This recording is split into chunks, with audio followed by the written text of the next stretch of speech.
네, 안녕하세요. 공돌 투자자입니다. 시장에 연일 박살이 나고 있습니다. 특히 미국 주식이 연 이틀 5% 넘는 하락을 보였고, 지금 선물 시장에서도 4% 넘게 빠지고 있더라고요. 좀 올라온 게.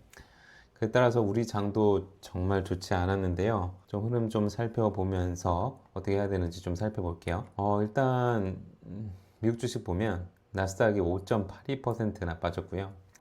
다우지수도 5.5%, S&P도 5.9%, 6% 가까운 하락이었습니다.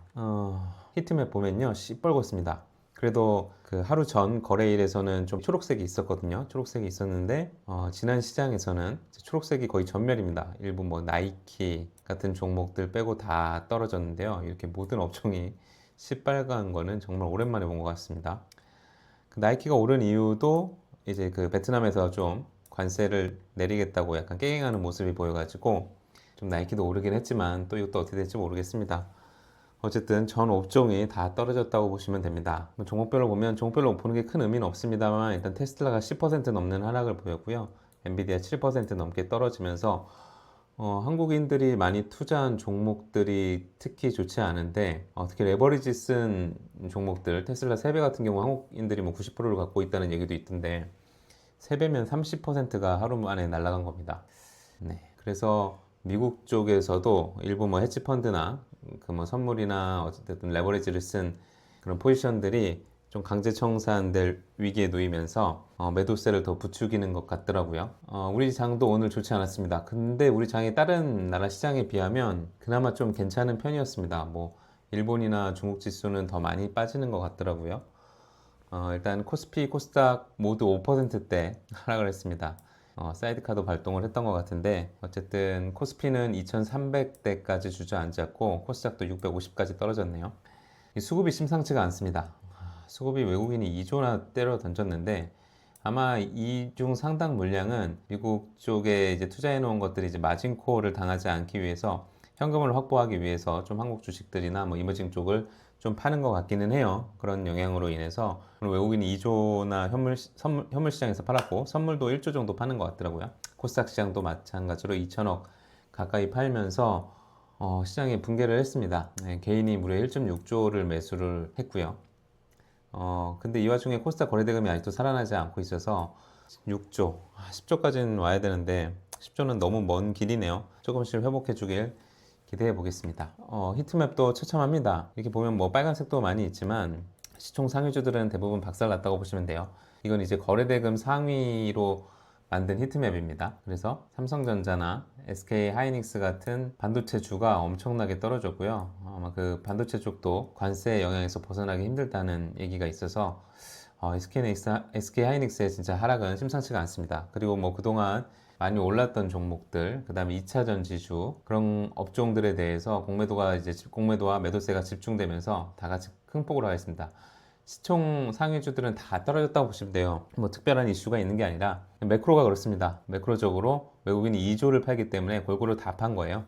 그래서 뭐 하나에어로, 하나오션, 그동안 그래도 강세를 보였던 하나그룹주들을 필두로 해서 뭐 조선 종목도 좋지 않았습니다. 방산도 좋지 않았고요. 뭐 현대차도 6%, 알테오젠도 7%, 시총 상위주들 다 박살난 거 볼 수 있고요. 현대 로템 8.5%, KB금융도 6, 7% 가깝게 빠졌습니다. 두산에너빌리티는 아무래도 윤석열이 탄핵되면서 그 영향으로 이제 원전에 대한 기대감들이 좀 줄어들면서 오늘 10%나 빠졌습니다.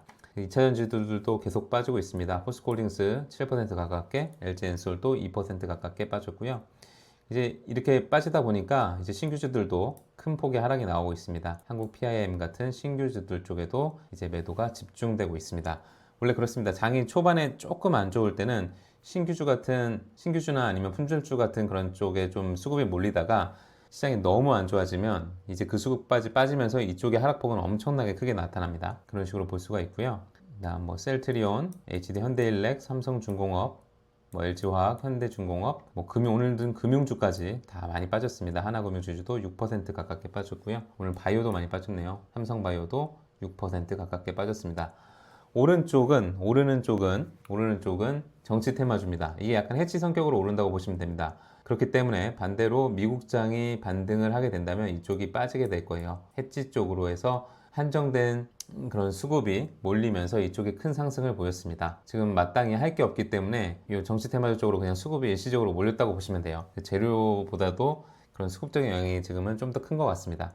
안랩 같은 안철수 관련주 많이 올랐고요. 대상홀딩스, 한동훈 관련주죠. 이 웹캐시도 그 지역화폐 정책주라고 보시면 됩니다. 이재명 정책주라고 보시면 되고, 오리엔트 전공이 나 여기서 빠질 줄 알았는데 이걸 또 지켜내네요. 오리엔트 전공도 이재명 인맥주도 9% 넘게 올랐습니다. 써니전자 이것도 안철수 주고요. 코나아이 이것도 정책주라고 보시면 됩니다. 이재명 정책주라고 보시면 되고요. 지역화폐 관련주. 유라테크는 그 개헌 얘기들이 조금씩 나오나 보던데, 어쨌든 개헌에 이제 포함되는 것 중에 하나가 세종시 이전 이런 것도 포함이 되기 때문에, 또 이재명 대표가 세종시에 대해서 가끔 언급을 하는 것 같더라고요. 그래서 유라테크 강이고요. 그다음 김문수 관련주인 평화홀딩스, 에이베이 바이오는 오늘 기술 수출이 있어서 상한가를 갔습니다. 그다음 대형 포장 김문수 관련주죠. 꾼비는 저출산 관련주입니다. 아가만 컴퍼니도 마찬가지고요.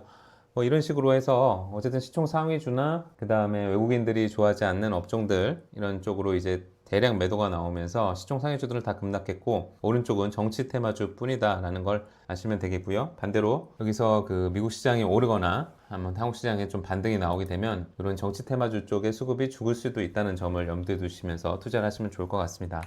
뉴스 좀 종목별로 좀 보면 평홀딩스는 김문수 관련주입니다. 김문수 관련주고요. 경남스틸은 홍준표 관련주입니다. 홍준표 관련주가 전 거래일에도 상한가 갔는데 오늘도 상한가 갔네요. 강하네요. 특히 그 국힘 쪽의 경선은 꽤 치열하기 때문에 이쪽으로 좀 수급이 몰리는 것 같아요. 어쨌든 저쪽은 그 민주당 쪽은 이재명 대표가 약간 독주를 하고 있는 상태고, 그래서 이쪽은 좀 이렇게 그 어느 사람이 될지 모르는 상태에서는 좀 이렇게 골고루 더 강하게 올라주는 경향들이 있습니다. 정치 테마주들이 좀 그렇습니다. 그다음에 ABL 바이오 같은 경우에는 GSK랑 4조 원대 기술 이전 체결을 하면서 점상을 간 다음에 조금씩 풀렸다 닫았다 풀렸다 닫았다 하더라고요. 장이 좋았으면 그냥 닫은 상태로 있었을 텐데 장이 좋지 않으니까 가끔 풀리는 현상들이 나타났습니다.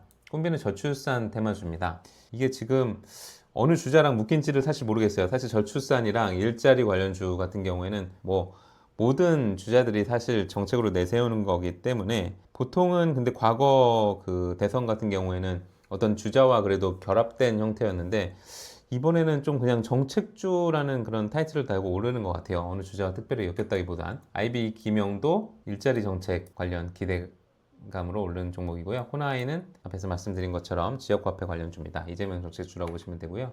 오픈롤도 일자리 관련주. 그다음에 유라테크는 세종시 관련주입니다. DSCN 인베스트먼트도 일자리 관련주로 오른 거라고 보시면 되고요. 안랩은 안철수 관련주 이런 식으로 올랐고, 신규주 쪽이 이제 하락이 나오기 시작했습니다. 신규주 쪽이 하락이 나오기 시작하면 신규주 쪽 하락은 장난 아니거든요. 이런 것들을 좀 염두에 두셔야 되고, 지수 얘기를 잠깐 좀 해보면요. 네, 코스닥 지수 차트를 보면요. 이런 식으로 급락이 나오잖아요.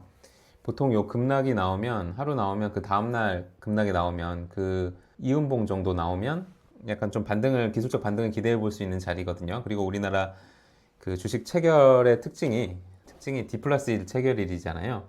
금요일 날 산 사람들은 오늘 급락 나오고, 그 다음날 이제 급락 나오면 그날까지 돈을 입금을 해야 돼요. 입금을 못하면 그 다음날 이제 개파락이 나오기 때문에, 그 반대 매매가 나오기 때문에 그 반대 매매의 개파락을 먹는 전략이 있을 수도 있고, 어쨌든 이음봉까지는 좀 기다려보는 게 좋고, 이음봉일 때 만약에 수급이 좀 돌린다면 그때는 좀 기술적 반등이라도 기대해 볼 수 있는 상태인데, 지금은 어쨌든 수급이 너무 좋지 않습니다. 이렇게 외국인이 1, 2조씩 계속 던졌을 때는 일단 우리나라 시장에서 이제 반등을 기대하기는 당장은 좀 힘든 구간인데, 바로 반등이 나올 수도 있죠. 그래서 저는 어쨌든 이음봉 구간에서 수급이 돌릴 때, 이럴 때나 좀 사보는 스타일이고요. 어쨌든 지금은 우리나라 시장은 그 앞전까지 사실 잘 버틴 거거든요. 일단 오늘 첫 음봉이 나왔고, 만약에 내일 또 깊은 하락과 외국인이 좀 돌리는 모습을 보인다면 그때는 좀 접근해 볼 수 있지 않을까, 그런 생각을 가지고 있습니다. 이것도 한 100%는 아닙니다. 네, 저는 그런 관점으로 매매한다는 걸 말씀을 드리고요. 장이 굉장히 좋지 않은데 오늘 미국장이 반등이 무조건 나와야 돼요. 저도 미국 쪽에 투자를 꽤 해놨기 때문에 좀 무섭네요. 미국장이 좀 반등이 나오길 기대해 보겠습니다. 네, 오늘 장도 고생 많으셨습니다. 감사합니다.